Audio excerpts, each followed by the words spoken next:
Shalom adik-adik, apa kabar? Kita jumpa lagi di ibadah online di GBIS Kepunton.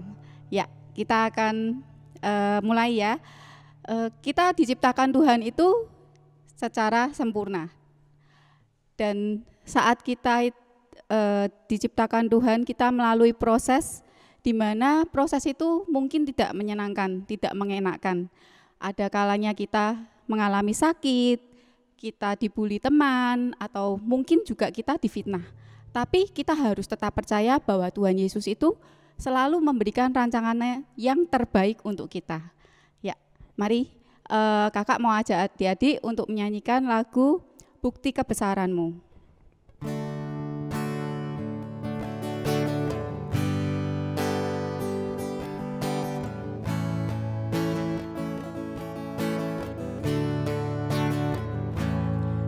Hidupku menggenapi firman-Mu, tanda mujizat sertai tiap langkahku. Kau bersamaku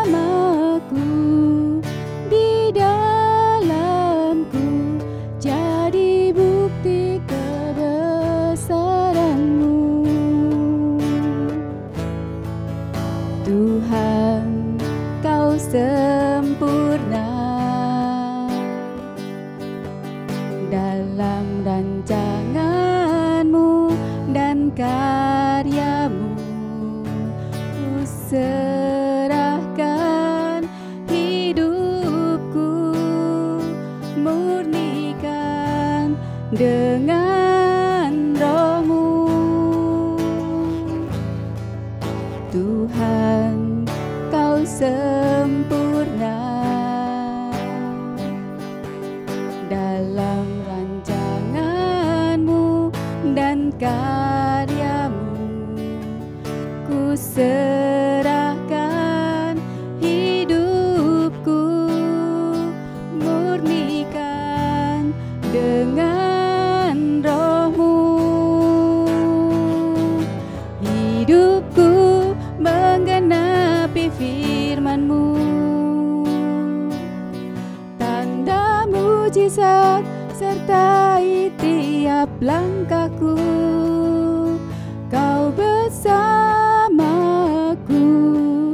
di dalamku, jadi bukti kebesaran-Mu.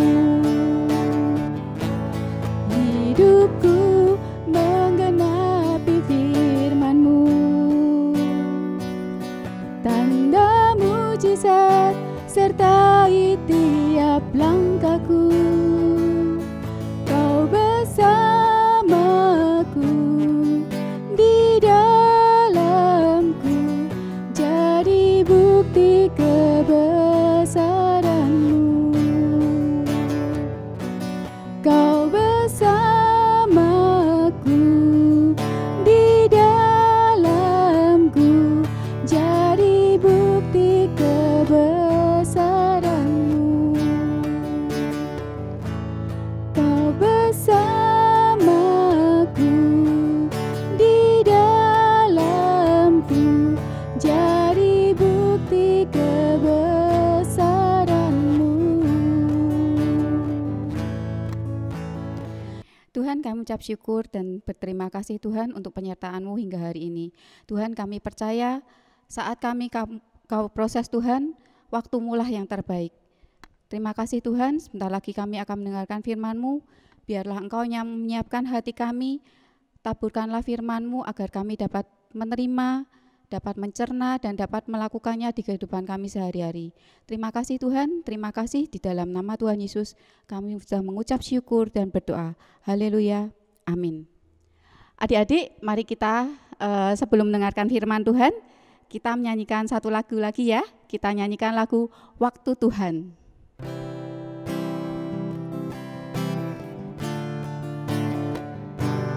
Waktu Tuhan pasti yang terbaik, walau kadang tak mudah dimengerti. Lewati cobaan percaya waktu Tuhan pasti yang terbaik. Bila kau izinkan sesuatu terjadi, ku percaya semua untuk kebaikanku. Bila nanti telah tiba waktumu, ku percaya kuasa-Mu memulihkan hidupku. Waktu Tuhan pasti yang terbaik, walau kadang tak mudah dimengerti. Lewati cobaan, ku tetap percaya waktu Tuhan pasti yang terbaik. Lewati cobaan, ku tetap percaya waktu Tuhan pasti yang terbaik. Lewati cobaan, ku tetap percaya waktu Tuhan pasti yang terbaik.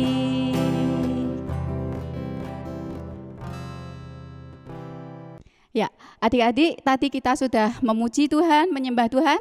Sekarang waktunya kita akan mendengarkan firman Tuhan. Duduk yang manis ya, kita siapkan diri, kita siapkan hati, kita dengarkan firman Tuhan. Bosen banget. Bosen. Aku bosen, Timo. Bosen banget. Ada apa sih, Ve? Dari tadi, dari ujung sana sampai sini, yang terdengar kata-katanya cuma bosen. Iya, memang bosen. Tiap hari belajar online. Iya kan? Udah beberapa bulan loh belajar online terus.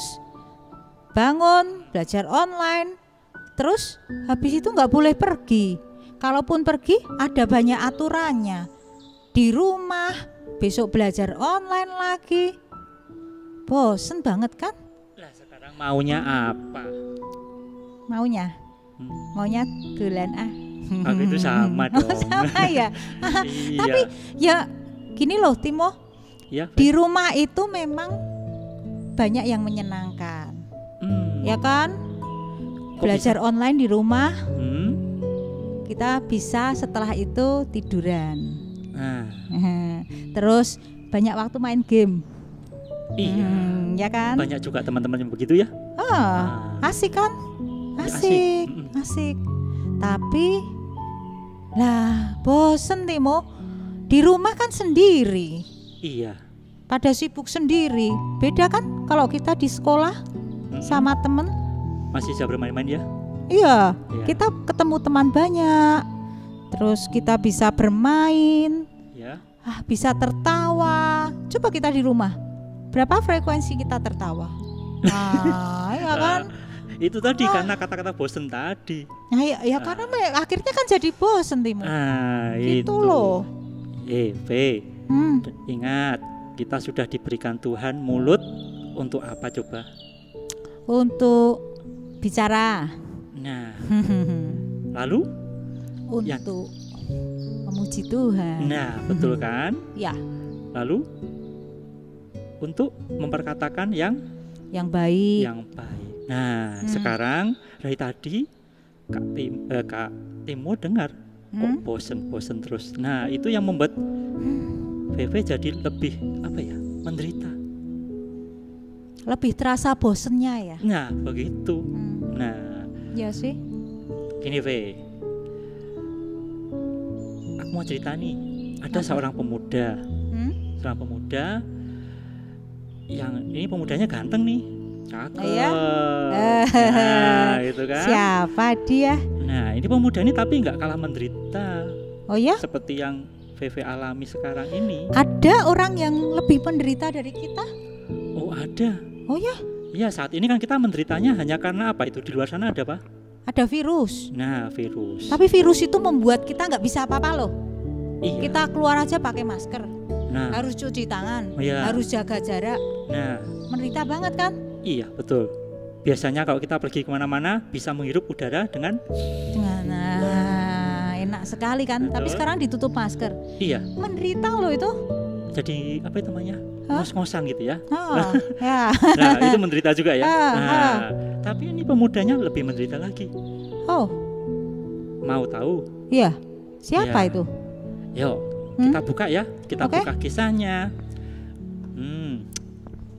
Oke. Hmm? Nih, kita lihat di dalam kitab Kejadian pasal 37. Kejadian 37. Coba Feve lihat namanya Ah. siapa ini. Oh, ya ya ya. Yusuf ya. Nah, itu Ah. dia. Yusuf itu anaknya Yakub. Betul. Betul ya, Timo? Ayahnya bernama Yakub. Yakub. Oh. Nah, Yusuf kalau pernah dengar Mhm. ceritanya kan? Yusuf Pernah. punya apa ini? Punya saudara. Saudara. Nah, Saudaranya banyak. banyak. Oh. Betul. Ya. Nah, kemudian setelah itu Yusuf kan disayang nih sama Ayahnya. ayahnya. Ya. Sama Yakub disayang Mm-mm. sekali. Mm-mm. Jadi rasanya kok kakak-kakaknya, saudara yang lain tuh rasanya merasa nggak adil. Pernah loh si Yusuf itu diberikan oleh ayahnya itu sebuah jubah warna-warni. Lah Nah, itu ingat juga kan? membuat kakak-kakaknya iri. Nah, Hmm. betul kan? Mm-mm. Nah, akhirnya apa yang terjadi? Kemudian Yusuf juga mimpi kan? Mimpi, beberapa mimpi yang kemudian ceritakan. Ya. Nah, itu membuat semakin Jengkel jengkel kakak-kakaknya. Iya, benar. Coba sekarang Ah. Veve sama Timo Hmm. kalau lagi bertengkar. Hmm. Nah, rasanya bagaimana? Ya ada jengkelnya juga, tapi juga ada wah, jadi saudara punya saudara aja seharusnya kan disayang, ya kan? Betul. Tapi kok malah bertengkar, nggak Nah. enak banget. Betul kan? Kita aja cuman berdua. Coba bayangkan sekarang Yusuf punya berapa saudara itu? Yusuf itu ada 11 saudara laki-laki. Nah, Punya semuanya 11. Semuanya 12. Betul. Ya. Nah, sekarang Yusuf dimusuhi oleh banyak sekali. Bukan hanya satu. Ya, Satu lawan satu. Satu lawan 11 mungkin. 10 atau 11? 10. 10 ya. Karena yang terakhir itu kan Benyamin ya. Betul. Jadi kan semakin luar biasa menderitanya. Iya ya, Nah, kita betul baru kan? bertengkar berdua aja sudah menderita ya. Nah, itu dia. Nah, Ya. kemudian lanjut. Ah. Sekarang karena begitu bencinya, Hmm? begitu irinya kakak-kakaknya si Yusuf ini, kemudian Yusuf, ayo ingat ceritanya. Nah, Yusuf itu rencananya mau dibunuh, betul. ya kan? Betul. Dibunuh, tapi terus berubah rencana. Mm-mm. Yusuf dibuang ke sumur, Dibuang ke sumur, betul. Dibuang ke sumur, kemudian jubah Yusuf disobek-sobek, kemudian kasih darah itu ya. dikasih darah juga, binatang. darah Ya, itu. binatang. Ya. Ya. Kemudian Setelah itu mm, Yusuf diambil, dikeluarkan. mm, Pikirnya mau diselamatkan ya, tapi enggak, mm, dijual dijual. sebagai budak. Dijual Bayangkan. kepada orang Midian ya. Hmm. Orang Midian dijual. Bayangkan Timo, Ya. itu dari anak orang kaya loh Yakub Mm-mm. itu, terus dijual jadi budak. Anak orang kaya terus jadi budak. Kayak apa menderitanya ya? Iya, apalagi pemuda tadi ganteng. Umurnya berapa tadi? Kalau terus ini 17 tahun. 17. Bayangkan. Ganteng-gantengnya itu. Nah, itu dia. 17 tahun ya toh. Kemudian dijual jadi Budak. Bayangkan kayak apa itu rasanya. Eh. Nah, sekarang lanjut. Mm-mm. Setelah Yusuf dijual ke orang Midian, kemudian dijual Mm-mm. kepada orang Mesir. Ya, namanya siapa itu? Potifar. Potifar. Nah, di sana ternyata Yusuf dijadikan sebagai pelayan ya. Dia dipercaya. Jadi orang kepercayaannya Potifar. Betul, orang percaya Potifar dipercaya. Nah, tetapi ada lagi nih. Sebentar, Timo. Itu kalau Yusuf itu dari dari dijual dari budak terus jadi orang kepercayaan, itu berarti Yusuf itu punya karakter yang baik ya. Iya. Setidak-tidaknya nggak ngomel. Iya. Nggak ngomel kayak Veve ya. Ingat kan? Ingat kan? Ah. Ya. Kemudian itu masih lanjut. Itu kan Yusuf dipercaya. Kemudian ada kejadian di mana istri dari Potifar ini mulai menggoda ya, menggoda Yusuf untuk berbuat yang tidak benar di mata Tuhan. Nah, Yusuf nggak mau. Yusuf nggak mau, terus kemudian tapi yang kejadiannya apa? Si Yusuf ini difitnah dan dipenjara ya. Dipenjara, setelah dipenjara berapa lama itu? Bayangkan, menderita nggak? Menderita sekali. Nah, betul. Tetapi Yusuf nggak ngomel loh. Ya. Terus lanjut, setelah dipenjara, ternyata Yusuf kan sudah ketemu dengan juru roti minum aja dan juru roti. Ya, minum ada makanan aja. Nah, kemudian Yusuf ini menolong mengartikan mimpi dari juru minum dan juru roti, betul kan? Nah, setelah itu juru minum dan juru roti keluar. Nah, juru minum diangkat lagi menjadi kepercayaan raja, tetapi Yusuf dilupakan. Padahal Yusuf sudah membantu loh ya. Sudah membantu, terus sudah diberi janji kalau dia akan diangkat juga, dikeluarkan dari penjara, tapi ternyata nggak ditepati. Harusnya ngomel loh itu Yusuf. Iya, betul. Itu 2 tahun loh itu. Iya. 2 tahun itu dilupakan. Akhirnya tapi setelah 2 tahun kemudian ternyata Raja Firaun mimpi. Mimpi, kemudian singkat cerita nih ya. Singkat cerita. Raja Firaun bermimpi dan akhirnya si Yusuf ini sendiri ya yang diingat oleh juru minuman untuk mengartikan mimpi dari Firaun. Nah, kemudian si Yusuf ini diberi kepercayaan lagi untuk diangkat lagi, betul. Karena nggak ngomel itu ya. Iya, nggak ngomel. Ingat jangan ngomel ya. Nah, itu. Jadi kita mau belajar dari Yusuf ini, pemuda ganteng ini. Berapa tahun dia disakiti, berapa tahun dia menderita. Nah, kita baru berapa bulan ini? Disuruh pakai masker aja udah menderita ya. Nah, disuruh di rumah aja menderita ngomel. Ya, itu. Yusuf di penjara, bayangkan berapa tahun di penjara. Sekitar itu aja. Kalau kita di rumah masih bisa kemana-mana, kalau Yusuf nggak bisa. Menderita mana coba? Iya ya. Nah, betul. Sekarang kita mau belajar firman Tuhan. Ingat firman Tuhan. Di balik semua yang kita alami itu, ya. Bagaimanapun menderitanya ya. Iya, bagaimanapun menderitanya kita, ternyata apa? Di dalam Roma 8 ayat berapa? 28. Oh ya. Nah, kita baca sama-sama ya, Fe. Ya, 1, 2, 3.